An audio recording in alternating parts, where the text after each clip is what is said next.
கங் கணபதியே நம. அனைவருக்கும் வணக்கம்.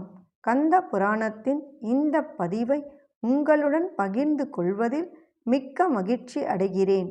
இச்சாசக்தியாகிய வள்ளியும் கிரியாசக்தியாக தெய்வானையும் விளங்க ஞானவேல் தாங்கி மயில் வாகனத்தில் வலம் வரும் முருகப் பெருமானை நம் மன வாகனத்தில் ஏற்றி வைப்போம். 16 பேறுகளையும் தன் 12 கைகளாலும் வாரி வழங்குவான் நம் வடிவேலன். கந்த புராணம் 4 யுத்த காண்டம். அதில் 31, 32 பிரபஞ்ச போராட்டம். வீரபாகு முதலான பூத வீரர்கள் அசுரனின் மார்பை நோக்கி ஏராளமான அஸ்திரங்களை வர்ஷித்தார்கள். ஆனால் அந்த அஸ்திரங்கள் அனைத்தும் சூரனுடைய மார்பில் பட்ட மாத்திரத்திலேயே பயனற்றதாகி கீழே சிதறி விழுந்தன. மேலும் அவன் ஏராளமான பாணங்களை விடுத்து தேவர்களுடைய ரதங்களையும் வில்களையும் சின்னாபின்னப்படுத்தினான். அப்போது அடங்கா கோபம் கொண்ட வீரபாகு அசுரனுக்கு அருகாமையில் வந்து அவனுடைய வில்லை கத்தியால் வெட்டி தள்ளினான். அதை கண்ட அசுரன் அந்த வீரபாகுவை தன் கையினால் பலமாக ஓங்கி அடித்தான்.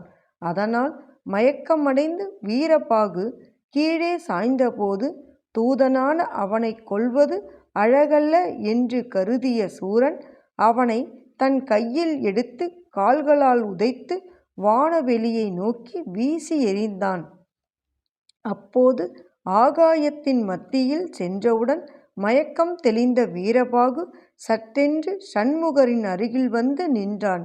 அப்போது சூரபத்மன் கோடிக்கணக்கான பாணங்களை பூத வீரர்களை நோக்கி பொழிந்து தள்ளுவதைக் கண்ட ஸ்ரீ சுப்பிரமணியர் தாமும் தமது பிரம்மாண்டமான மகிமை பொருந்திய வில்லை கையில் எடுத்து அசுர வீரர்களை நோக்கி கணக்கில்லாத பாணங்களை எய்தார்.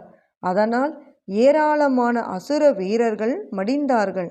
அதை கண்ட சூரன் சுப்பிரமணியரை குறிப்பார்த்து சக்தி வாய்ந்த அஸ்திரங்களை பிரயோகித்தான். முருகப் பெருமானும் அவனை விடாமல் துரத்தி கொண்டு சகல அண்டங்களிலும் சென்று அவனோடு யுத்தம் புரிந்தார். இப்படியாக சக்கிரவாளகிரி, மேருமலை, மகாசமுத்திரம், திக்பாலகர்களின் உலகங்கள், பிரம்மலோகம், விஷ்ணுலோகம் முதலான சகல இடங்களிலும் அவர்களிருவரும் சென்று போரிட்டார்கள்.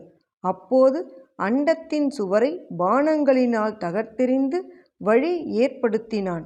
அசுரன் அதன் மூலமாக ஏராளமான அசுர வீரர்கள் வெளிக்கிளம்பி சூரனுடைய ஆக்ஞையின் பேரில் ஸ்ரீ சுப்பிரமணியரை சூழ்ந்து கொண்டு அட்டகாசத்தோடு அவரை தாக்க முற்பட்டார்கள்.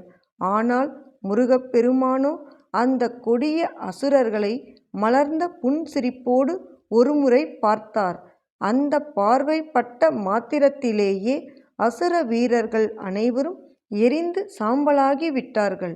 அந்த காட்சியை கண்ட பிரம்மா, விஷ்ணு முதலான தேவர்கள் முருகப்பெருமானின் மீது ஏராளமான புஷ்பங்களை பொழிந்து அவரை அன்பு பெருக்கோடு வணங்கி வழிபட்டார்கள். ஓம் சரவண பவ. எண்ணிய பொருளை அருளச் செய்யும் கந்த புராணத்தை காதலுடன் இப்புவியில் படிப்போர், கேட்போர், நினைப்போர் யாவரும் பசு, பத்தினி, உறவினர், புத்திரன் ஆகிய அனைவரோடும் ஆனந்த வாழ்வை வாழ்ந்து இந்திரனைப் போல தலைமைத்துவமும் இன்பமும் மிக்க வாழ்வையும் வாழ்ந்து இறுதியில் பரமானந்த நிலையாகிய சிவபத பேரும் பெறுவர். வேலும் மயிலும் சேவலும் துணை. கந்த புராணத்தின் தொடர்ச்சியை தொடர்ந்து கேட்க நமது ஆர்கேஎன் காலம் சேனலை சப்ஸ்கிரைப் செய்து பெல் ஐகானையும் கிளிக் செய்யுங்க. இந்த பதிவினை நமது ஆன்மீக அன்பர்கள் அனைவருக்கும் மற்றும் புராணங்களை கேட்க விரும்புபவர்களுக்கும் ஷேர் செய்யுங்க. பிடித்திருந்தா மறக்காம லைக் பண்ணுங்க, கமெண்ட் பண்ணுங்க.